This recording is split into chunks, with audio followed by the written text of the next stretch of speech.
يا جماعة عندي حاجة لجلجت عمري لجاجة سببت عندي رجاجة وسباب ذيك الدجاجة.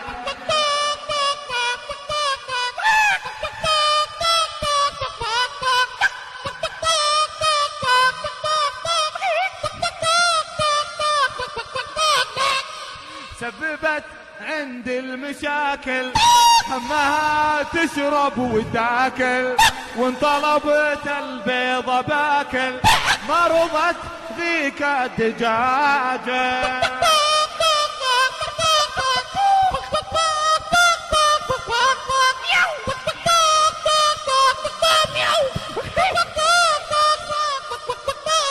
جاري صارخ وسط داره والدجاجه فوق جداره قام رمى بالحجاره وسباب ذيك الدجاجه.